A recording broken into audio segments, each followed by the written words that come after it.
From Relay FM, this is Connector, episode 129. Today's show is brought to you by Squarespace, Incapsula, and Blue Apron. My name is Myke Hurley. I am joined by Mr. Federico Federici.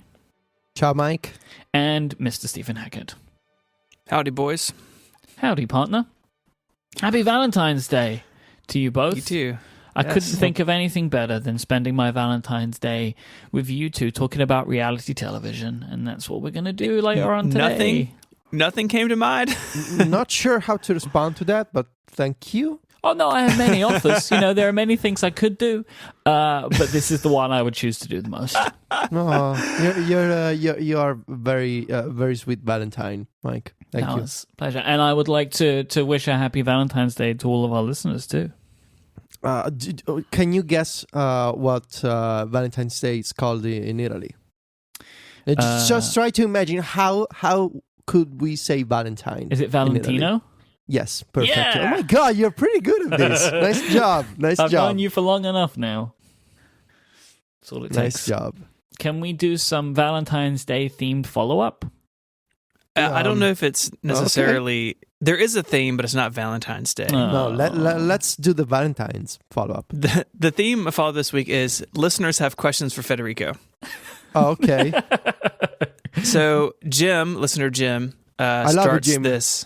Yeah, wow. Jim. It's Valentine's Day. Shouldn't the iPad home screen be able to hold at least as many apps as the iPhone, if not more? Is there a good reason as to why this is the case? There's no good reason, if you ask me. It shouldn't be the case, especially on the big iPad Pro. It should totally, the home screen should be completely different than it currently is. I feel like Apple has done a lazy job at adapting the iPhone home screen. Actually, 7 years ago when the first iPad came out, then it never changed. They didn't make any functional improvements to the home screen, and now the situation is even worse especially on the big iPad Pro.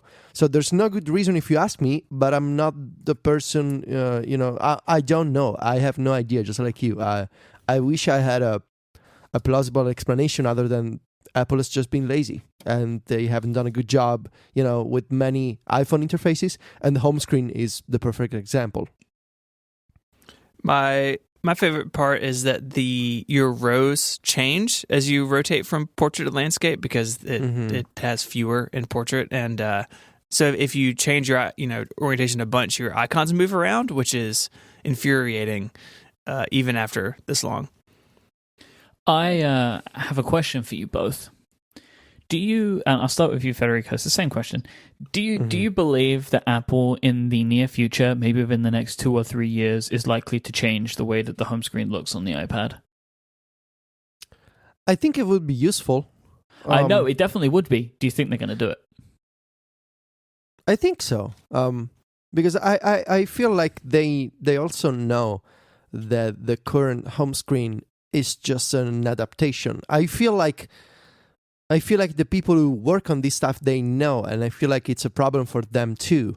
So I think we will see something, not to the extent that some people imagine, like crazy Android-like widgets on the home screen, but I think we'll get some new ways to organize apps, maybe to pin documents or files, or, I just feel like they are going to do it, not to the extent that we imagine with this, all these widgets floating around. I don't think that's the answer. But the current situation isn't the answer either. So somewhere in the middle, I think Apple will do something because they have to. Otherwise, they're just trying to apply the paradigm of the iPhone to the iPad, and it just doesn't work because the home screen works on the iPhone because you just you pull out the phone from your pocket and you see icons and you launch stuff. On the iPad, it needs to be something else. And I think they will do something not as crazy as we think. So somewhere in the middle, I think it's a sweet spot for Apple. What do you think, Stephen? It's been 7 years of stagnation. Why would they change? That's the spirit. I agree. It would be really nice, and I think it would be a way to, show the iPad as a more serious work machine. I mean, to open it and just be a grid of icons is sort of silly. I mean, I agree. It works really well on the phone, but the iPad deserves more. But I mean, It's been 7 years. Like, if it's on someone's to-do list, it's clearly, it hasn't been very high. But I'd love to be proven wrong, so bring it on. I think part of the problem with it now is, like, it's been so long that they kind of have to make a really big change if they're going to make a change. And I don't know if that really big change is around the corner, honestly. Yeah.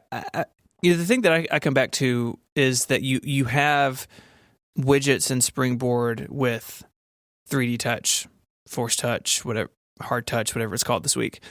And like, so they're kind of already there on the home screen if you have one of those devices and the app you want supports it and you know how to do it. Mm-hmm. Like, they're so close. I think they could do widgets on the home screen and it'd be nice and it not be junky, but I don't know. I think that they're probably going to stay the course. Up next, listener Jordan, weighs in on Nintendo and talking about the pricing and that would have been more successful if the game was paid up front. We'll talk about Super Mario Go, right? Right. Yes, sorry. Thank you. Most games on the App Store need to go through some free-to-play shenanigans because they won't get enough downloads. Otherwise, I'm quoting Jordan, Nintendo, they're big enough. There is pent-up demand for it. Could they have just sold it at $10 up front based on that alone? And he contrasts Nintendo and Mario with Minecraft. It's a household name. If you have kids who are like my kids' ages, like Minecraft is everywhere. And it's paid up front and it's consistently on the top of the paid apps list. And Jordan thinks that Nintendo could be there as well. And, I was wondering what we thought about that. And especially like in the negative ratings problem, because if you're not familiar, you can only rate an app if you've purchased it or if you've downloaded it. And if free to play, you can play it for free, never pay anything, and then like burn down their app store ratings. And that causes some friction. And so Federico and Myke, I'm curious what you guys think about this. Is it a fair comparison to bring up Minecraft? Is it something that Nintendo could have done differently and maybe seen more success? Well, I think it makes sense for Minecraft, right? I think what Nintendo wanted to do was to be at the top of the top grossing charts. And so I think the Minecraft approach and works for Minecraft, but it wasn't necessarily what Nintendo wanted. They wanted to have this freemium game with a single in-app purchase that will let them reach a lot of people with the free download and then have those people pay up to play the full game. And they've managed to stay at the top of the top grossing charts for about a week. They weren't happy with the results. If you read the latest interview with President Kimishima on Time magazine, he said we're almost reaching the number that we're comfortable with in terms of revenue from this game and in terms of downloads, because from 78 million downloads, they want to move past 10% of paid in-app purchases. So they're moving towards that number. And I don't feel like Nintendo from the get-go wanted to have a Minecraft-like pricing model. And I also don't think that there's a market for any more Minecraft games. And in the sense that I'm just going to let Myke go with this point because I think he wants to... he knows more about Minecraft than I do, but I think the basic problem is Minecraft is in a league of its own, basically. You can't compare anything to Minecraft anymore. Like, it has transcended what a usual video game is possible of doing. Like, there is no application or game, even Mario, that can be compared to Minecraft, because Minecraft is an existing property which happens outside of just the App Store. People know what Minecraft is before they download it. That wasn't the case for Super Mario Go. Like, it was a different type of game. And I think that Nintendo ultimately made the right move. I think if they would have gone paid up front, I can see us easily having the exact inverse argument of saying they shouldn't have done paid up front. People need to try out the app first. And I think that, honestly, I think they probably have made more money this way, because if they would have put $10 to buy this game, like just straight up front, download, like this is what you're paying to get this, I don't think it would have done very well at all. And I know that the rating situation would have been different, but honestly, I don't think that the rating situation is affecting Mario very much. People either want it or they don't want it. I don't think people are looking at it and being like, Mario, 2 stars. No way. Like, it just doesn't seem like a thing to me. Fair. Like, people are going to try it if they want to try it, and the fact that it's free is fine. And then, Nintendo maybe haven't hit the numbers that they wanted, but that comes from what Nintendo thinks Nintendo is able to do based on Nintendo's history, and Nintendo has never done this before. So I expect that their next games will have adjusted goals on what they're looking to achieve. But I really don't think that they would have done much better if it would have been a paid upfront game. If it was like straight up, this is Super Mario Brothers, like this is the game, maybe. I will just back a truck full of money up to them. Yeah, it's interesting to think about in a world where, like Jordan wrote, so many games are free within that purchase. And, are there names that are big enough, or there brands that are big enough to go against that trend and be successful? I found the whole idea very, very interesting. So to round out follow-up, kind of going back to Myke automating his entire house with smart light bulbs, and you just had company over. How did I wanted to ask you? It's not in the notes. So you just had some family in town. Yep. How did they turn lights on? Or did they? This is the just thing. Walking around in the dark. We had to do the voice activation because these family members do not speak English. So asking them to speak to the Echo is not really something that works very well. But what they were able to do, if they wanted the lights to be on, like, because it's only lamps, right? We have over the head lights, but if they wanted to turn the lamps on, they would just like, and they just did this on their own. They turn the lamp off and then turn it back on again, and it comes on, right? But it's just a regular white light because the hue kind of falls back to that. And that worked fine for them, and they were just doing that. But they were very impressed by our lights. They also found it funny, like how we would ask it to do things, because I've also added one more piece of equipment since the last time that we spoke. I now have a Logitech Harmony hub as a way to turn on my Dyson fan. So, like, I've mentioned this, right? The Harmony, like the Dyson fan, like I've wanted to be able to turn that on and off, but like it's not a smart device. So James wrote in to say that he uses one of these Harmony hubs and is able to get, like, you can then like use a. Oh, you said it this time. I know, I said it.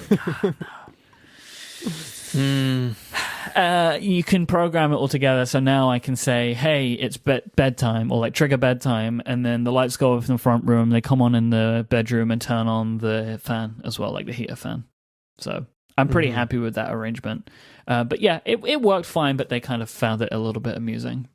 Yeah, every time my mom comes to visit and I show her around and my latest automations, she's both amazed by what computers can do, but also she looks to me and she's like, "So you're spending money on switches and to turn on the lights?"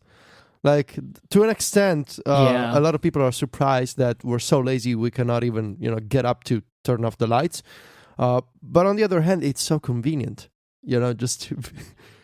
Yeah, it tends to be a mix of like interest and pity. Yes. I think might be the word there's I'm an element for. of pity in all this. Like, look at this guy, cannot even get up. It's like, I'm really happy for you, but like, what do you do with your life? yes, there's an element of that. But still, good job getting the Harmony app. I love mine because of the way that we can control the television set. And especially, I don't have to deal with multiple remotes anymore. Sylvia doesn't like this. She hates that we now have a single remote, and she doesn't understand the interface. I personally love it because I can set off all of my inputs, for the PlayStation or for the Chromecast. I can just say, I can speak to the Echo and I can ask to switch to certain devices, which is pretty great. I love it. Yeah, the problem for us is I can't do any of that because the Harmony Hub is in the bedroom because it needs to hit the Dyson fan by IR. Okay. So like pretty much all it's doing for me now is turning the fan on and off. But I'm looking at setting up because it can find Wi-Fi stuff and you can set up scenes and I'm seeing what I can do with it outside of purely just being there to turn a device on and off. So in this world, we're still in follow-up, why this is in follow-up, is there's a new Kickstarter called Turn Touch, and it is a programmable remote control. A guy named Sam makes it, but it's like handmade out of wood. Like you could have it out on your coffee table or something, and people are like, oh, that's a smart home device. Like it looks beautiful, and you can hook it up to a bunch of different stuff. So you can turn your Hue lights on and off. You can adjust your Nest thermostat. It works with some of the smart switches and smart lock stuff. And the idea is you kind of have all of this in a standalone device. You don't have to pull your phone out to do a bunch of the stuff or yell at the lady in the canister. This looks awesome. Like I like the way that it looks. I like that it doesn't look techie. I like that you don't have to use your phone. And I will admit I didn't read all of this, but I have some questions about how it works. Like, is it just the hardware and it talks to all the software? What else do you have to make this work? What do you guys think about this? Yeah, there's an app, right? There's a bunch of apps. Like I think there's a Mac app and an iOS app, which you use to like pull in all of the different sources, like your Hue lights or whatever, and then you can say what each of the switches does. Basically, you're able to customize it via the app. Yeah, there's the iPhone app. Basically, has a few built-in utilities like. There's an alarm clock feature, there's a timer, and those are like features of the app. So when you interact with the remote talks to the app, and it's not like it's setting the native iOS timer, it's setting a timer inside of the iPhone or the Mac app. And then there's the web API stuff, the integrations with web services like Philips Hue or other home automation devices, and I'm pretty sure there's Sonos integration also. So the goal is to offer this sort of mixed environment where there's native apps for the iPhone and the Mac, where you can manage the remote, where you can set up the shortcuts, and then there's the web stuff, so you can connect to web services and connect to other devices. So I know Sam, he makes NewsBlur, which is one of the best, I would say along with iKnowReader, NewsBlur is one of the best modern RSS services. And I think this is a very clever idea. It's definitely not what I was expecting from Sam, because after so many years of making NewsBlur, a smart home remote made of wood, it's not exactly what I was imagining. But I think as someone who owns a couple of Logitech Pop buttons, this looks much better. I think it looks much better for power users also, because there's a lot more settings, a lot more options you can set up. Honestly, the Logitech Pop, the iPhone app is kind of terrible, whereas just from the screenshots, this thing is looking pretty good to me, with all the settings, with all the all the gestures and the taps that you can set up. Also, there's an iPad app, which is good to see on it's going to launch with an iPhone and iPad and Mac. So I'm excited about this. I want to try it. Among the list of support services, there's Hue lights, Belkin Wemo, Nest, Sonos. I'm looking at all these other, Spotify, of course, Pandora, which is also launching a new streaming service shortly, by the way. So yeah, I'm very excited about this. There's the Kickstarter project is still, it has been funded, but there's 23 days to go and a couple of stretch goals that I want to keep an eye on. And particularly there's HomeKit support and IFTTT support. So one is, IFTTT is 50K and HomeKit is 75K. So I don't know if you'll reach those, but even without HomeKit, I think this will be very useful, especially because unlike the pop switches or the flick buttons, which are another type of product like this, it's a physical thing that you hold and you press and you do stuff around the house. This thing here has I think about 10 gestures for remote. So that's pretty cool. That's a good return on investment. You can set up a lot of shortcuts with this. So yeah, I'm gonna check it out. Yeah, I backed it because I think it looks nice, right? And also I can just see that I could have a bunch of things that I would want to do with this. I really hope that it hits the IFTTT support because of the things that I would be able to trigger with that. Like, there are just random web services that I could trigger instead of just home automation stuff. That would be very interesting to me. So yeah, I backed it because I think it looks pretty nice, and it's just another thing to add to the myriad of internet-connected things that are entering my home. Right. Can I ask you a serious question, guys? So I was thinking about this a few days ago. Do you ever get the question from people that you know? And to me, that is a dreaded question because I never know how to answer without getting into some kind of heated discussion. That you have all of these wireless devices and all of these Bluetooth devices, and someone asks you, are you not going to get cancer from all of these electronic things around the house?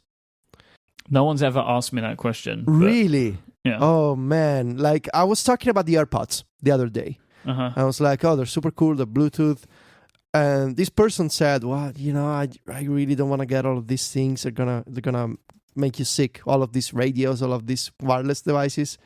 I was like, no, they don't. Because there are studies and stuff like that. It seems to me like it's a thing that a lot of people fear. I don't know if it's an Italian thing, maybe, but I definitely get asked about this, especially for Bluetooth and wireless devices. I have stuff on my nightstand, for example, the AirPods, the pop switches. I have the Echo in my bedroom. So I'm surrounded by wireless radios. And some people are afraid that they're gonna get sick because of those. So I just wanted to know if it's a common thing or if it's just my bad luck of, knowing people who think this way. I think there might be a little superstition based in there, Like, it just kind of, like, I've never had that, but it sounds like the type of argument that would be laced with superstition in some way, right? Where it's like these things are out to get you. Yeah. But, yeah, I've never had it. And if anybody asked me, I'd be like, well, what are you going to do? Like, that we know so little about so many things. Like, what am I going to do? Like, anything could be it. My water could be making me sick for all I know. Like, I don't know. No, I mean, I'm pretty sure that your microwave gives you more radiation that, it's true. Bluetooth I use it every headsets, day. But, I never use it. So I don't even have one, actually. So, yeah, I just wanted to know if it's, because every time I'm shoving around people, all my wireless things and my devices, eventually there's someone, at least one person who goes like, yeah, these things are going to make you sick. It's Someone who's like hiding outside on the balcony. Like, I'm not coming in that house. There's too many radio waves. Yes, pretty much. So we'll keep an eye on that Kickstarter. I'm happy to see more of this stuff popping up. I love having my home connected to a bunch of random stuff. I've started using the home complication on my Apple Watch. It's a good way to get the lights to turn on and off. Like, you just hit the little home complication and it opens up the thing. It's pretty good. Although it's really weird the way that Force Touch does basically nothing on the Apple Watch now. Like, you should be able to force touch so you can change the brightness, but you have to hit this like little button with an ellipsis on it. And so it doesn't make it. They totally ripped out the force touch with WatchOS 3. It just doesn't do anything anymore. Like, most of the times, all it does, it just makes the screen move. Like, there's no features there anymore. I'm a little surprised that the Series 2 watch kept that hardware in it, honestly. My guess is that it would slowly go away. It's very strange. Who knows? This week's episode is brought to you by Encapsula, the multifunction content delivery network that boosts the performance of your website, protects it from denial of service attacks, and secures it from bad guys whilst ensuring high availability at all times. Over 100,000 organizations trust Encapsula every day, from huge Fortune 500 companies to one-person websites. It doesn't matter who you are, Encapsula can help protect you. They have all the resources you're ever going to need to help your website load quickly, even if something bad is going on. And with their 24/7 operations team, you have the additional help there. If you need it, you get personal account management and the best service level agreement in the business. You don't have to worry. Encapsula have got it covered. Put simply, you're going to be well protected and your site is going to be lightning fast. As a listener of this show, you can get 1 whole month of service for free. All you need to do is go to encapsula.com/connected. That's INCAPSULA.com/connected. This is where you can find out more about Encapsula service and claim your free month. Thank you so much to Encapsula for their support of this show and Relay FM. So Tim Cook has been on a European walkabout, spiritual walkabout, and having lots of meetings and seeing lots of art. He got a honorary doctorate, which is pretty cool. But in this walking spiritual tour, he sat down for a couple interviews, and one of these, he got into AR again, which is something that he has talked about repeatedly on stage and in interviews, really for like a year or 18 months now, if not even longer. This idea that augmented reality is something that he thinks is going to be a big deal. So in an interview, he said this. I'm going to quote this for a second. I regard AR as a big idea like the smartphone. The smartphone is for everyone. We don't have to think the iPhone is about a certain demographic or country or vertical market. It's for everyone. I think AR is that big too. It's huge. I get excited because of the things that could be done to improve a lot of lives and be entertaining. I view AR like I view the silicon here in my iPhone. It's not a product per se, it's a core technology. But there are things to discover before that technology is good enough for the mainstream. I do think there can be a lot of things that could really help people out in daily life. Real life things. That's why I get so excited about it. At this point, it seems clear to me, I think clear to anyone, that Apple is spending some of that giant R&D budget on AR, right? There's a pattern to this. Tim was talking about health sensors, and we got the Apple Watch. They were talking about the car being the ultimate mobile device, and then, rumors of Project Titan started. And this follows along in that new tradition of Apple, which is very different from the Steve Jobs Apple. But I just wonder, like, what's the end game here? To say that an idea is as big like the smartphone is a bold sentence, and even the iPad, his vision of the future of computing is not as big as the smartphone. The smartphone has won, and Tim is positioning AR to be next in line, to take that mantle from the smartphone potentially. And I just have, maybe it's a lack of imagination on my part, but I just have a hard time seeing what this looks like as a product. I think you should never say it, even if you believe it. Never say X is going to be as big as the smartphone. Don't say it. Yeah. Like, that's such a dumb thing to say, because there has maybe never been something in technology as big as the smartphone. Like, you shouldn't say this phrase. Like, you are only setting yourself up for a problem. Like, is anything in the near future going to be as big as a revolution as the smartphone? I really don't see it. And I think saying it, going on record saying stuff like this is a bad idea. Like, I really don't think that Tim should be saying that. Like, he may well believe that AR in whatever guise Apple are working on will be a big deal, but the last thing that they considered to be a really big deal was the Apple Watch. And I'm just going to say this, like, it's not setting the world on fire, right? Like, it is a product that I'm sure Apple is very happy with. I'm sure it's selling more units and making more revenue than many companies, do in a year, right? Like, I'm sure you could build an entire company around the revenue that the Apple Watch is generating. You're listing all of the reasons that we hear every time someone criticizes the Apple Watch. I'm preemptively. Yep, I'm preemptively preparing myself for that. But like, I agree with it. Fine, it makes sense, right? Like, this is valid to say that the Apple Watch is a success, right? If they're selling it, they're making money from it, whatever. But it's not something like the smartphone. It's nowhere near it. right? And I just think that it's a silly thing to say, like to make these comparisons. You know, you can say that, oh, I believe that AR is going to be the next big thing, or I believe that AR is going to be the next big computer revolution. Like, you can say these things, but you should never call the smartphone into the discussion. And I know that at this point, like, I'm getting super, like, end up in, like, semantics. But everything Tim Cook says on record is important because he is at the head of the biggest company in the world.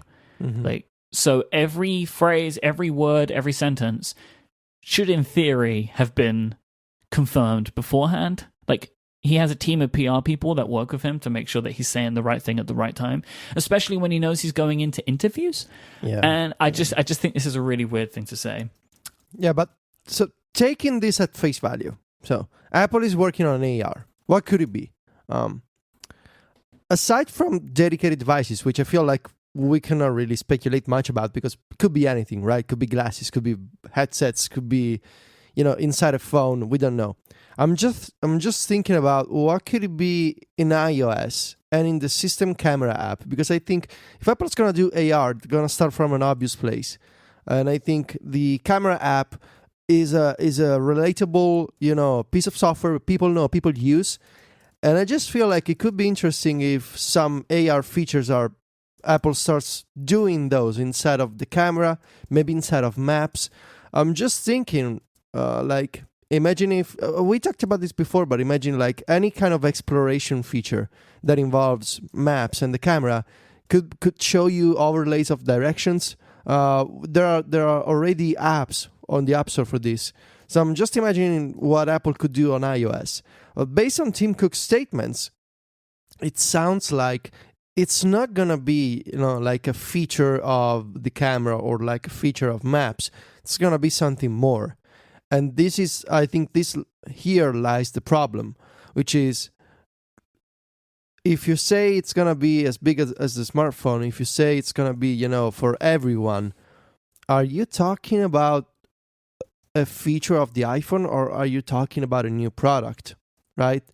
And they've been banging this drum for a couple of years now, and we have seen nothing, not even an iOS feature, and especially after Pokemon Go, it seems like Tim Cook has been really into AR as a thing to say to journalists, but we still haven't seen anything. So I wonder if before we get some kind of AR device, if we ever gonna get some kind of AR device, I wonder if we're gonna get an AR SDK at WWDC. I think it will make a lot of sense for Apple to start laying the foundation of an AR platform by letting iOS developers build on top of the camera APIs for the iPhone with an AR SDK. So that's my theory. Too bad we already did the predictions this year. I should have added this. Is it too late to add this? It's too late to add this. Okay. I mean, you can make the prediction, but it's too late to add it to that official set of predictions. Did we bet money? I forgot. Did we bet money? We didn't. A dinner? We didn't. That's a too dinner bad is good. A dinner is good. In Italy, though. Not in elsewhere. We could just do it at a time when we're all going to be in the same place, as opposed to like everyone has to come to Italy to have dinner with you. Like the week of WWDC when it's actually in the news. Yeah, I tend to agree with you, Federico, that I think Apple is going to start by baking some of this stuff into iOS. And maybe if it takes off, maybe we see some sort of hardware product. But I think that coming out, there was this crazy rumor at the end of the year that Apple was going to release like an AR headset. I forget who was peddling that. But, it was Robert Scoble, I think. That's right. That's right, because I put a picture of him in his Google Glass in my 512 Pixels post. He was saying that the phone was going to be flexible and it would wrap around your face. That's right. The phone was going to be transparent. That's it. There were two rumors at two separate times. The first one was the phone was going to be see-through, a see-through iPhone. The second rumor was Apple is making with the famous brand, what what is it called? Carl Zeiss. They're making these glasses that you put on your face and you see stuff. And the rumor went, an Apple employee told me at CES. It was like a whole story around this rumor. It was kind of amusing, honestly. Yeah. Yeah, so that seems like a big jump, right? To all of a sudden, right, out of nowhere, Yeah. magic face Step 1 phone. to step 10. Right. So, if Apple's going to start this, it makes sense to build it into iOS, build it into the iPhone. Maybe it's something that only the Plus can do with its... who knows, right? It's interesting. We all three have experienced VR. In fact, I think, we did it together, and there was lots of screaming and crying on my part. And that's one thing, right? This is something totally different. I have not really experienced AR in any meaningful way. I've played with a couple apps that kind of do it, but something like the HoloLens, only very few people have actually experienced that. And so it's hard for me to wrap my head around this because I haven't had that firsthand knowledge. I understand like intellectually what it can do, but I haven't seen what that could mean in the real world. And that's what Tim's Cook quote is all about, right? I want to help people. We think it can help people in their real life. And that's a very Apple, very Steve Jobsian thing to say, right? We want to make a product. We don't want to make technology, and that AR is part of a product. But again, like part of me is just sort of weirded out that Tim Cook talks about future things in these abstract ways. But I think it's definitely worth keeping an eye on, if anything, just because it seems to be what Apple thinks is next, and that they have so far set out of the VR space entirely. And they don't even have any like VR mode on the iPhone like the Pixel and these other Android phones have. That they've completely set that aside and seem to be focusing on this is very different than what other companies are doing. Yep. I think that's interesting just in and of itself. It feels to me like if I was going to maybe try and put a pin in what I think he might be getting towards is something more of like an operating system, which is AR based. Like, because he talks about it being not just a feature, but like as core to the phone as the silicon. Like it feels like that at least Tim sees this as not just a feature, but like as a thing across the entire line. Like this is something that is going to be a big sweeping move that Apple move towards. And I wonder if it is like as core as a part of the operating system or something all new, right? Like AROS or something, like there is its own thing that Apple are trying to develop. I don't know, but I would have, thought that, they're just going to add something. They're going to make an app which looks through the camera, right? Because what we've spoken about. But he seems to be like hyping it up way beyond that level. So I don't know. And again, it's like, we're pulling apart a quote that he gave, but he gave the quote for a reason. Like the quote is given to start people thinking about what he's thinking about. And he's really setting this one up to be something quite important. But as of right now, we don't know what that's going to be. This week's episode is also brought to you by Blue Apron, the #1 recipe delivery service that has the freshest ingredients. For less than $10 a meal, Blue Apron will deliver seasonal recipes with fresh, high-quality ingredients to help you make delicious home-cooked meals. Blue Apron works with a bunch of organizations and works in a bunch of really cool ways to make sure that they're helping create and support a more sustainable food system. Their seafood is sourced sustainably under standards developed in partnership with the Monterey Bay Aquarium Seafood Watch. Their beef, chicken, and pork comes from responsibly raised animals, and their produce is sourced from farms that practice regenerative farming. Blue Apron believe that if you're given the best ingredients along with step-by-step, easy-to-follow recipe cards and all of the pre-proportioned ingredients that you're going to need, that you will be able to create better food at home whilst also supporting and sustaining this food system, which is really awesome. You can choose from a variety of recipes, or you can let Blue Apron's culinary team surprise you. No recipes are repeated within a year. You will be able to get these recipe cards, you'll be able to put these meals together in less than 40 minutes, and you will become like a wizard in your own kitchen because you'll learn amazing knowledge, you'll learn how to cut things well, you're going to learn about new ingredients that you didn't even know that you liked. Like, for example, these are some of the recipes that you will be able to get with Blue Apron. This is what's currently available. Roasted pork with apple, walnut, and farro salad. Tempura fried cod with Thai-style vegetable vegetable salad and jasmine rice, or chipotle vegetable and farro salad with avocado and crispy tortilla strips. These are just some of the recipes that are currently available with Blue Apron that you can choose from. Blue Apron delivers to 99% of the continental US. There's no weekly commitment. You get the deliveries when you want them, and their freshness guarantee means that every ingredient arrives ready to cook, or they'll make it right. Check out this week's menu and get 3 free meals with your first purchase, including free shipping, by going to blueapron.com/connected.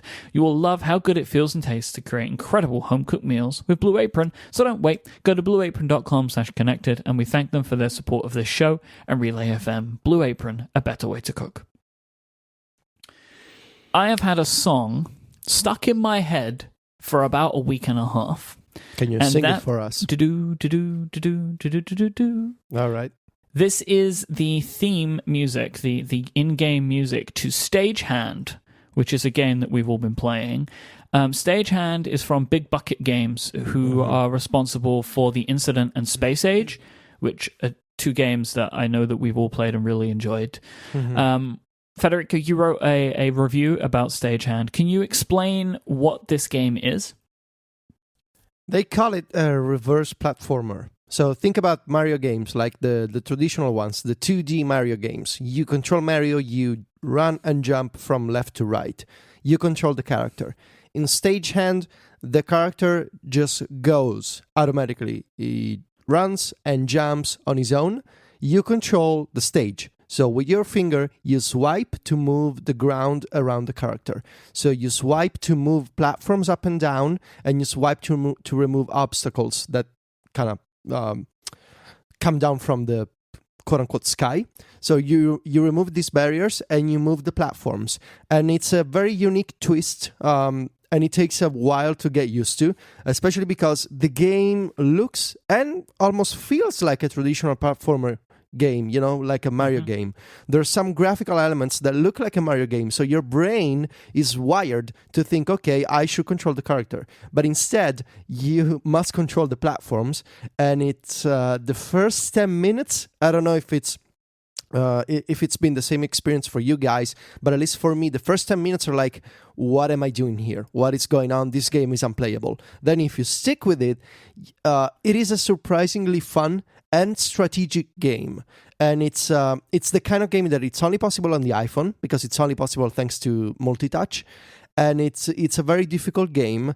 There are problems. There are things I would have liked to see done better, but I think it's in pure Big Bucket style.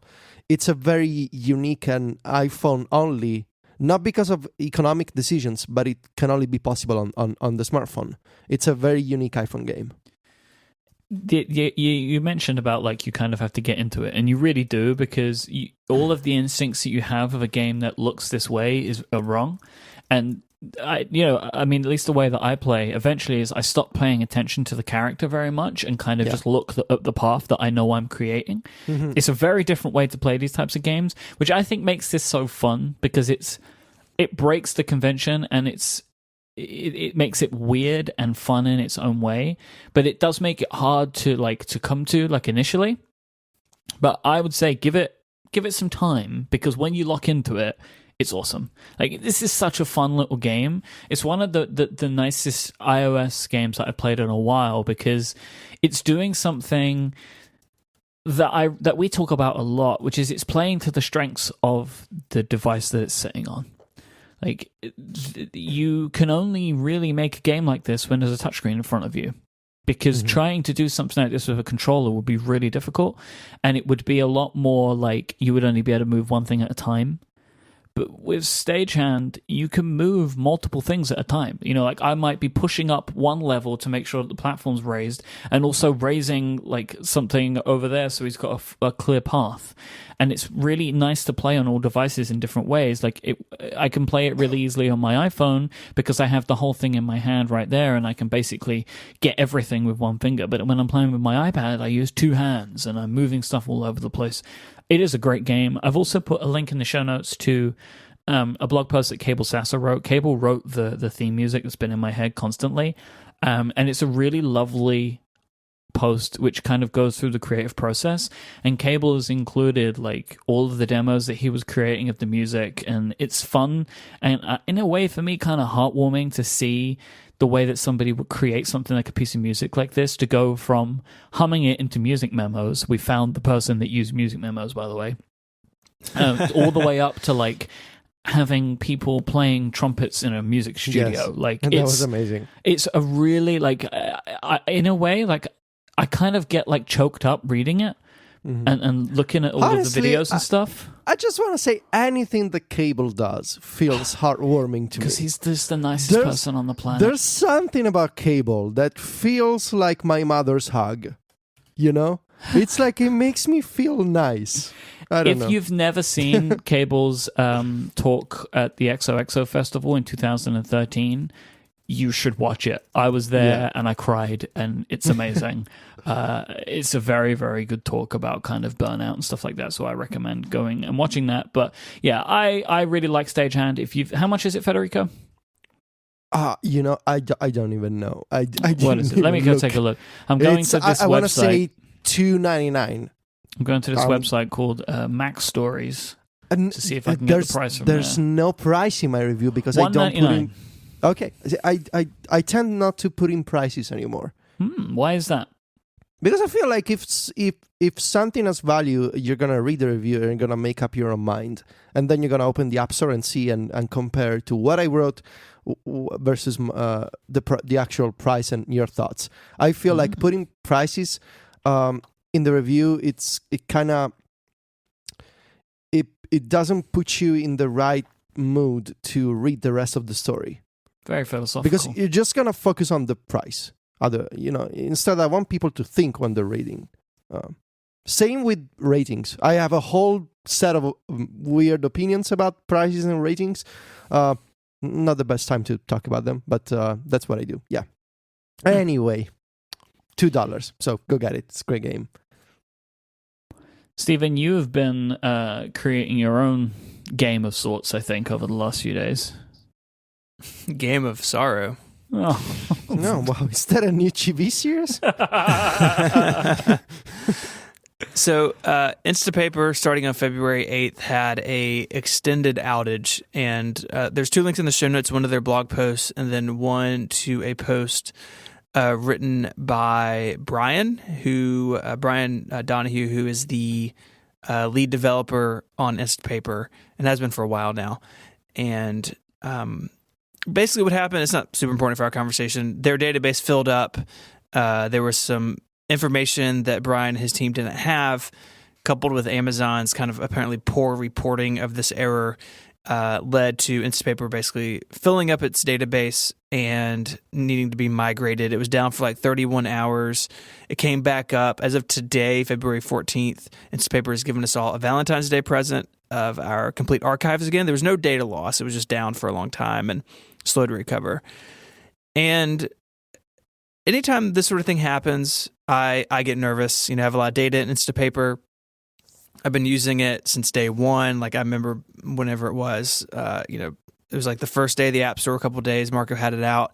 I didn't know Marco then, but I wanted something like Instapaper. It fit a need that I had, and it's been in the same slot on my home screen ever since, like forever. And I got nervous. It's been through a couple of changes of hands. He sold it to BetaWorks. Pinterest bought it last year, and I was thinking, maybe it's time to just explore what else is out there. And this comes on the heels of Federico, you talking about Safari Reading List. We've talked about that, the three of us. I use Chrome on the Mac. Safari just doesn't work with some of the stuff I need to do online, so I just use Chrome for everything. And so Safari Reading List is not really an option for me. I don't want to bounce around between browsers. So I spent some time looking at Pocket.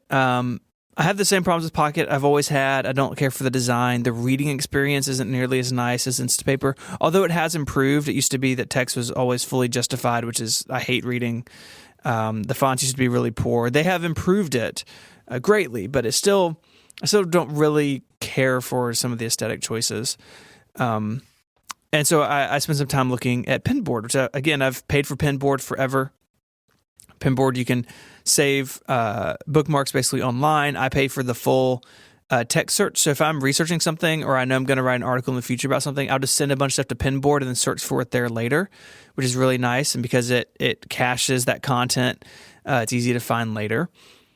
And Pinboard, you have a bunch of different kind of privacy options. My account is set to like full private mode, so you can't follow me on Pinboard. You can't see what I send there. I've chosen that way. I don't want to use Pinboard as like a social thing. Which Pocket, by the way, has turned into a social thing, which I hate. Like, I don't want social stuff in my Read It Later source. So I want to send stuff there, read it when I get a chance, and then archive it. So my problem I ran into with Pinboard, it's easy to send stuff to Pinboard and mark it as Read Later. And so in the Pinboard web on the website, there's a tag for Read Later. You can drill right down to it and see everything you've saved. The issue I ran into is iOS apps. And so it's easy to send stuff to Pinboard. I looked at several different Pinboard clients on iOS. The big two I looked at were Pinner and Pushpin. A couple others like PinSwift, and there's a couple others. There's a real trend in the naming of these. Yeah. Someone should make an app for Pinboard and call it Pinpin. I feel like it would be really fun. Just pin board for the Pinboard. There you go. So it's easy to send stuff to Pinboard. You can do it with Automator, or not the Automator, with Workflow. Whoa. Wow. He's showing his colors. A little bit. Do it with AppleScript. Yeah, you can do it with a shell script on your iPhone. You can do it with Workflow, which is how I was doing it. These apps all have, little extensions, and you can send stuff to them. The problem I'm having is that all of these apps that I tried, all 3 or 4 of them, are really problematic when it comes to syncing with Pinboard. And I think there's 2 reasons. One, like most of these apps aren't in super active development. In fact, one on Twitter basically was like, yeah, there's some giant bugs, but I can't fix it because there's no money in it. Which I understand. I'm sorry if you're in that situation as a developer. That stinks.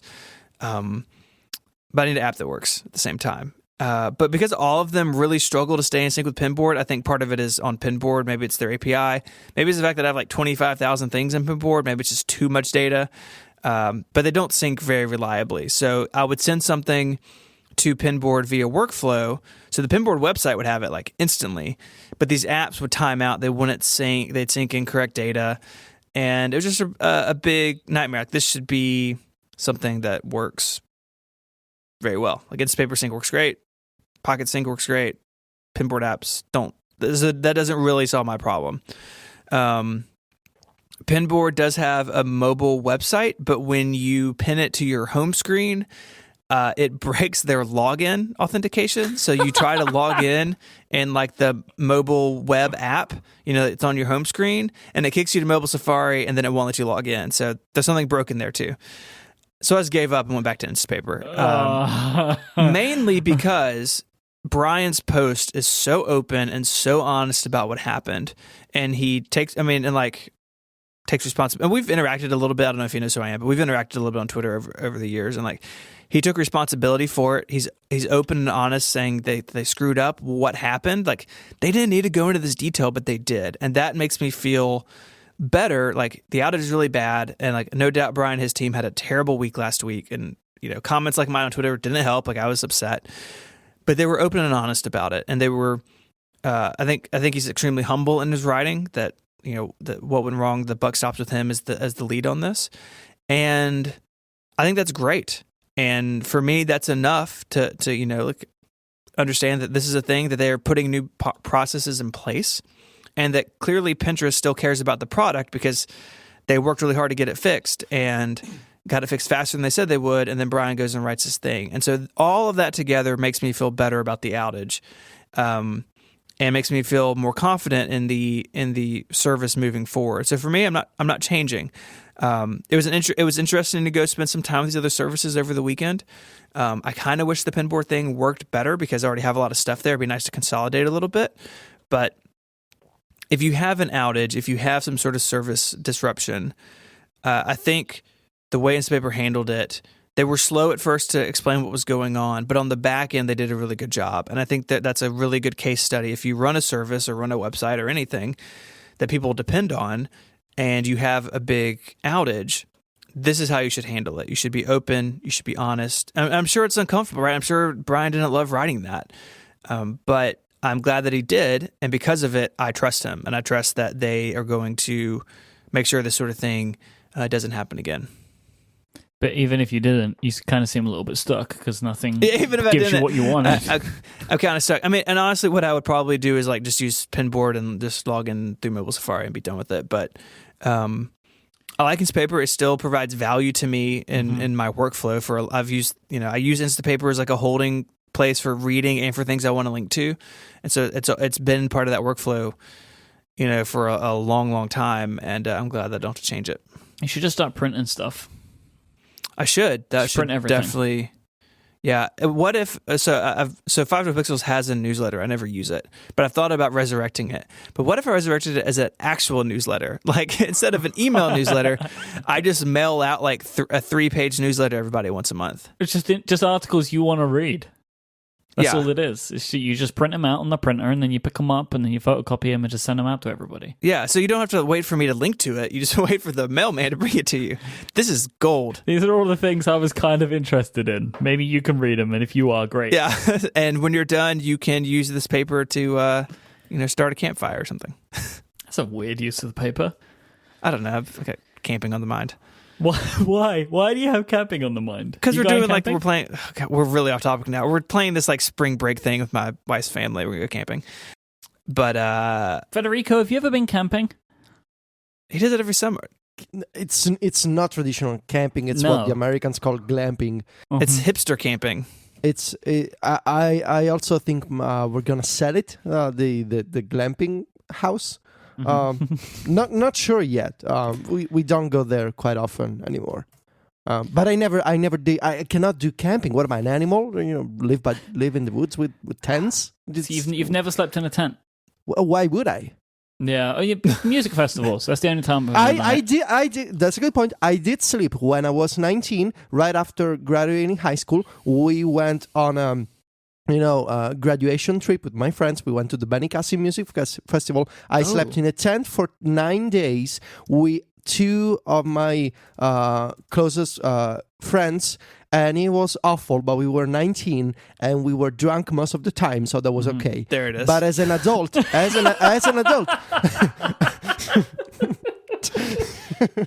As an adult, I've never slept in a tent, nor do I intend to, because I don't see the appeal. It's like those people. It's like they have these crazy hobbies, and they're like, "Oh, do you want to go walking with us in the woods?" Why would I? What am I like a peregrine going on some kind of Wow. I just don't. Some kind of walk. Like these people have some crazy hobbies. It's like I'm comfortable in my city, my house, with my shoes and my car. It's like why would I go somewhere in the wilderness just because it's a crazy hobby? I mean, I get all that, and I'm not like a hardcore camper. I've been like once in like the last decade. We're gonna go for spring break with the kids. It'll be fun. But it is nice. Cannot believe we're talking about this. It's nice to just break away and like leave all that stuff behind for a weekend. Is it great? Is it? Every once in a while. No. Every once in a while, it's nice to like. Look, what? I was in a place. I was in the Alps for New Year. Yes. And there was no internet. So the first couple of days I was like, okay, I feel like a hippie. There's no internet. It's cool. I'm liberating myself. I'm cleansing right now. This is great. After a couple of days, it was awful because any basic human activity was cut off because you couldn't look it up on the internet. It's like, okay, I need to find a doctor. Where do I look? Oh, you need to go to the civic billboard. Jesus, I need to go... I need to go down to the municipal office to look up where the doctor is. It's like I'm living in a medieval age right now. Just let me go on the internet.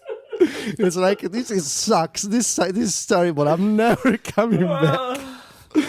I expected the answer no. That was all I expected. Do you like camping, Federico? No, I don't. Let's move on. I didn't. Oh my god, the civic billboard. Oh dear. I don't like camping.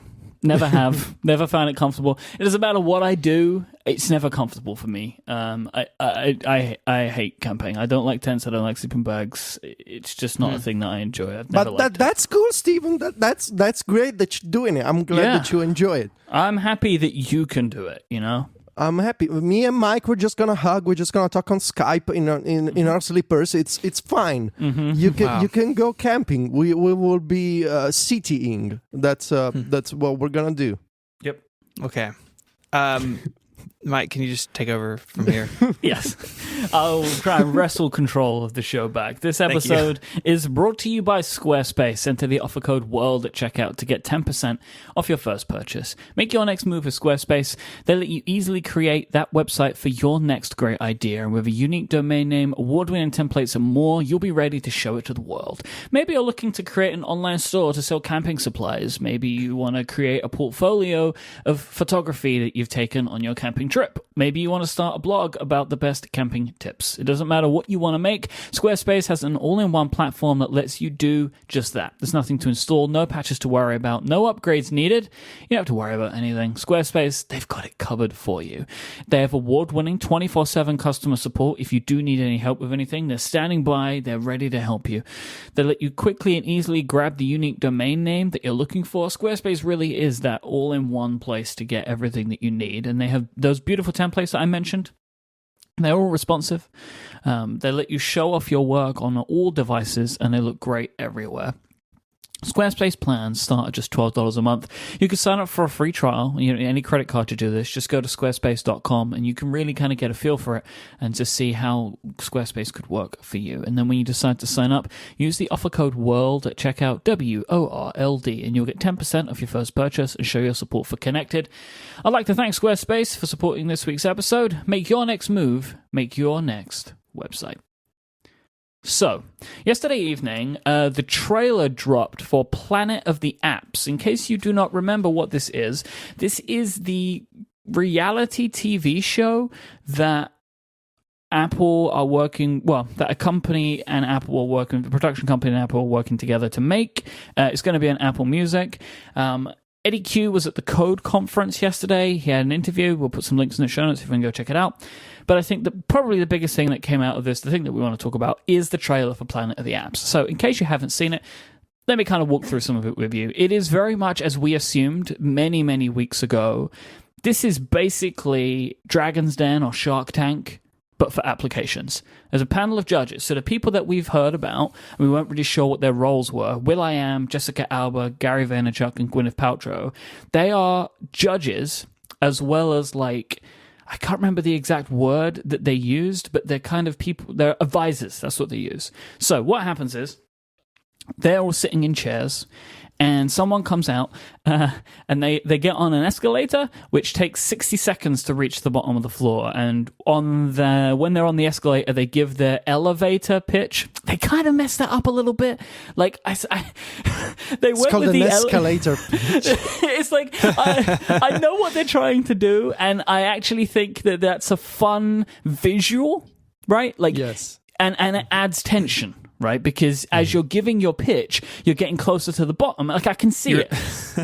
You're literally sinking into the floor the longer you talk. It's like I know you're descending into hell as you talk. I can see how this went. Right, there was a meeting of the production staff, and they're like, people are going to give their elevator pitches. Great idea. What if we put it in an elevator? Then they consulted somebody who makes sets, and they're like, if you want an elevator that's constantly in motion that takes 60 seconds to move down, the set needs to be 150 feet high. Right, it's not going to work. So they created an escalator. Fine, right? So as they're going down the escalator, they give their pitches. If anybody's interested in the pitch, then they'll say. So one of the advisors will say they're interested. There's then a bit of back and forth between the advisor and the person who's making the pitch, and then the contestant, chooses the advisor that they want to work with. Right, so they show one of the examples they show is there is somebody that both Gary Vaynerchuk and will.i.am want to work with, and the person chooses will.i.am, and will.i.am gives a joke about his shoes. Then, after they've chosen the advisors, this is like stage one of the show, and all of the advisors, and they've all got their people. They're all paired up with the companies that they're going to work with. They will kind of take them through the process of making the application. They're going to work with outside successful companies. They call out Uber and Yelp as a couple of companies there. And I guess they'll take it from idea to something that they can show. Once they've got that, they go back into the pitch room, but this time they're pitching to a VC firm, Lightspeed Venture Partners, which is such a great name for a company, by the way. Lightspeed Venture Partners. I love the name of that. It sounds so fancy. Okay. I like it. And this is where they start digging into the nitty gritty of it, and then basically the winners are the people that get investment from this company to help them build their applications. And then Apple will also be featuring these apps on the App Store. Yeah. Okay. Right. Now, on the internet today, on Twitter, I have seen a lot of people saying that they think that this show looks ridiculous and they're really upset about it. I think I'm going to enjoy this show. Okay, I agree with Myke. Okay, I was not expecting this. All right, so go on. This is a reality TV show. I can see that. And just from everything that's in there, it's going to be awkward. There's going to be a lot of really dramatic music and people looking at each other when there's no need. There's going to be all of this. Slow-mo, for sure. Okay. But I actually tend to enjoy these sort of shows. Like, I like Dragon's Den. It's called Shark Tank. And they're basically the same idea. Like, people come and pitch stuff because I like the fact that there's business to it. And just from the trailer, like, you can see, especially when they're in the VC part, there's a lot of business terms being thrown around. And I actually find that stuff kind of interesting to see people talk about their businesses in a way to try and convince somebody that they're a good idea. Plus, I like applications, and this is about apps. There are a couple of people in it that I think are kind of interesting. I'm really pleased that Gary Vaynerchuk is going to be one of the advisors because we spoke about this. Like, he is the person that maybe has the closest tie to the type of stuff that we're interested in, right? Like, he is of the internet. And then will.i.am, Jessica Alba, and Gwyneth Paltrow, like, they are celebrities that are known for other things, but they also do all own their own companies that make products, right? Like, they have brands. Like, they are people that no business.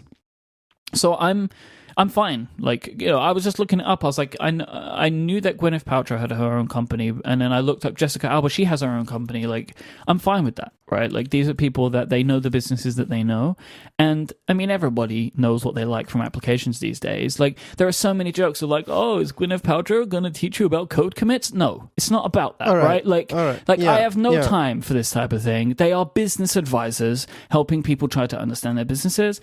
I am interested in seeing how this show will unfold. I saw the trailer and was like, there is so much cheese in this. I can deal with all of that. I think it's going to be fun.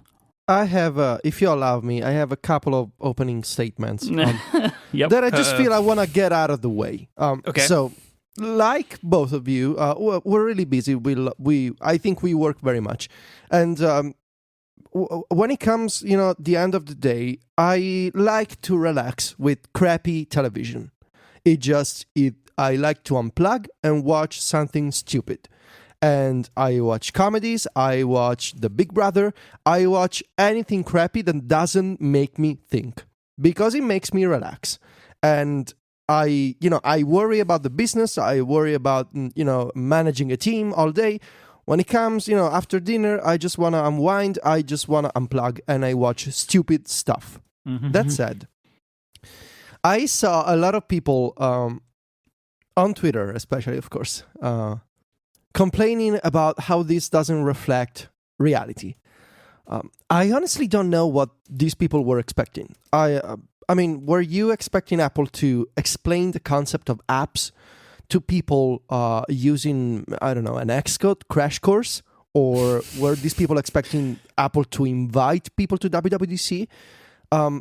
There's a fundamental problem right now, which is a lot of people have zero idea what making an app looks like. We talked about this a long time ago when we discussed how, for a lot of people, any developer works for Apple. People have no idea where apps come from. So, from my perspective, any explanation of the process, even if it's a Hollywoodified, watered-down version of that story, can help change the perception of people. And we saw that with startups, right? We have Shark Tank in Italy. I'm not sure what it's called, probably Shark Tank, because we don't change titles. We're not clever enough. But it helped people understand what launching a startup is. And I feel like even if, they're not talking about Xcode, they're not talking about code signing, this is not a documentary, right? Apple is not making a documentary for the National Geographic, but about developers instead of bears. They're making a reality TV show, and that can help people understand the basics, the very basics of the process in a very television, easy consumer format. And I feel like saying, well, this doesn't help app discovery, or, well, they should talk about the developer website, it misses the point entirely. What Apple wants to do here is reality television, because people watch it, and those people who watch it, whether you like it or not, it's millions of people who are not developers, millions of people who have no idea what making apps look like, but also people like me who just for once want to watch something stupid. Not stupid in the sense that it's gonna set my brain on fire, or it's gonna make me stupid, but stupid in the sense of easy. I don't need to think about it. It's probably very dramatized as a story. It's there's slow motion and epic music. Stupid in the sense of it's not deeply fundamentally intellectual. And I don't think making a technical show about, in this week's episode of Planet of the Apps, we're going to talk about code signing universal binaries. Okay, people are going to understand the App Store for sure if you do that. So yeah. I think it's going to be in many, many parts awful. It's going to be super dramatized. There's going to be slow motions, music, will.i.am cracking bad jokes, such as developers are the rock stars of right now. I mean, seriously, it's going to be terrible in that sense. But also, if it helps people understand how that developers, point one, don't work for Apple, and two, anyone can become one, I am going to call that a victory, because right now we're at 0. And so even if people understand the very basics, I'm going to say, all right, that's better. Stephen, I expect you are not keen on this. I'm not, but not for all the nerd angst reasons. Like, I just don't like this kind of television in any genre. Like, that's perfectly acceptable fine. Because it is terrible, right? Like, there are a lot of things to not like about these sort of shows, but if you can accept them, like, I think that this looks like it's going to be done quite well. Like, the budget looks pretty high. I've no doubt. Like, it looks super polished, and they've got in the Eddie Q interview, they talk about the history of the TV show. Like, it was pitched to, I'm going to use air quotes, regular television people, and they were all interested. Like, it looks like it's going to be really well done. It's not like, me in my office with like a single camera talking about MacBooks. My thing is, I just don't care for this sort of programming. But I agree with both of you that, like, it's fine that it's not going to be nerdy. Like, can you imagine, like, there's some like guy crying on the floor as he learns about sandboxing? Like, that's right? Exactly. Yes. Like, this stuff is going to happen. They're just maybe not going to show all of it. Like, I expect that there will be some things that will be relatable, like that they'll try to explain, because there has to be some drama there. Like, I don't know what it's going to look like, but like, I think it's going to be really interesting as well, like, for people that observe Apple, to see how they want this story to be told. Like, what do Apple want to say about how apps are made? Like, that sort of stuff is very interesting to me. And like, looking at how these apps are going to be promoted, like, are they going to be like beta applications? Because they're going to be, I assume, being made as the show's going on, but they're going to be in the apps. Like, I'm just interested to see how this is going to unfold. My guess is, all this has already been done, or they're in post production, I would assume, at this point. So, but that is interesting. The App Store component. So one of the prizes, I guess, if you will, is having your app in some sort of new featured section in the App Store, which is definitely a step beyond Apple's normal editorial control on the App Store. Like, I think some people see this, like, oh my God, why would Apple do this? Like, Apple promotes stuff all the time in the App Store. There's a whole department of people who work on editorial in all the app stores, and There's going to be a new section in there, as far as we can tell. That is interesting to me because it is a step beyond what Apple has normally done. And I saw some people on Twitter complaining that I felt slimy or kind of weird, and I understand that point of view, and I don't totally disagree with it. Like, there is some weirdness there, but it is it's not like they're going to stop all their other editorial initiatives, right? This is just going to be something in addition to it, in parallel with that other stuff. And so I understand that point of view, but I at the end of the day, I kind of whatever. Like, Apple can do what they want with that editorial power. I think at the heart of a lot of this sort of angst that we're seeing is, Myke, you said it, what sort of story does Apple want to tell about making apps? And I think that the process of like pitching to a VC, having sort of a celebrity VC, like that is not how a lot of that is how a lot of apps get made. A lot of apps are backed like that, but a lot of apps aren't. And I think the people who are responding to this kind of in a knee-jerk way are people who are like us, right? Like, the three of us, like, we all own media companies. We're all successful in our careers, and we're all independent. And we've done that taking no money from anybody else. Like, you started Mac Stories, Federico, with your own money. Relay was started, Myke and I poured our life savings into it. And that is very different from this world that they are portraying. However fake it may be, or however real it may be aside, it's just a different world. And I think some people are just sort of uncomfortable with that. But I have no doubt that, like, they're going to put it on Apple Music. They've got Eddie Q in his interview said more, well past 20 million subscribers now. He didn't say how many. I have no doubt it's going to be successful because people like shows like this. Like, Shark Tank is successful. That's why it's in all these countries. Like, this is a successful format that people like. And I have no doubt that it will be well received by a lot of Apple Music subscribers who, come across it and like, oh, what is this? And I think it's important to like filter out a little bit some of the nerd circle reaction to it because it's so specifically targeted kind of in our world that I think a lot of our reactions to it like aren't going to carry out into the broader audience. I feel like the closer Apple moves towards the consumer space and it starts making this mainstream I don't want to say content, but that's what it is, right? With Carpool Karaoke or with Planet of the Apps, they invite Drake on stage. They have Beats One. They're not the Apple. They're not just maybe the Apple making Safari reading list or making the OS anymore. They're trying to position at least one part of the business as a more lifestyle/media company, and I feel like a lot of the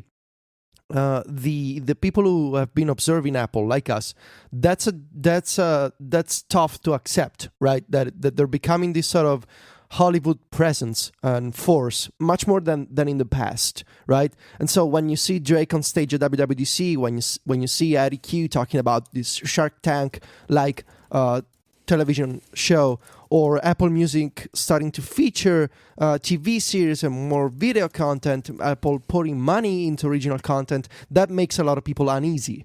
And I think it's going to be a bigger theme that we'll see going forward of the people who observe Apple are going to sort of see Apple in a different way and maybe be a little put off by what the company does. I think one last thing I want to say on this in regards to like the types of apps that are being made here. They are apps, but I think what we're going to end up seeing is services. It's people creating companies, not applications here. Yes. But those companies, they interface with their customers via apps. Like, this isn't somebody who is making stagehand, right? Like, this isn't someone who is making like a pinboard client. Like, this is a company, like, one of the ones that they showed was like, I'm interested to know more about it, but like an application that can suggest to you via AI, like, about shopping habits. And exactly. Like, exactly. These are people that are creating services, but their services, the interface is applications. And I think it's a thing that's worth pointing out because that is a different business model, and that business model does need venture capital, and it's and that's what the show is based around. It's not like that we're going to watch people building applications. We're watching people build companies, and going and looking at what that ends up looking like. So that's a very good point. Yeah, Planet of the Apps will be premiering on Apple Music in the next few months. There's going to be a companion app, like a second screen type app, where people can vote on whether they think the app ideas are interesting as they're being pitched. You can swipe left, swipe right. You can find out more about the applications. But, like all of these big shows now, they have companion apps, right? Like especially reality television shows. But it is interesting that, these things usually work when the show is live because like it's polling this data, but that's not going to be the case. They will be released weekly, I guess at a certain time, but there isn't like a live TV component to these. No, it doesn't look like that anyway. And no ads. I don't know why anybody expected there would be ads, but there's no ads because it's part of a paid service. So that's Planet of the Apps, but that wasn't all. Q was questioned by Peter Kafka. He spoke about a couple of other things that are relatively interesting. He said that Apple is not interested in buying up content like Netflix. They right now just want to help create original programming that fit the sensibilities that they have.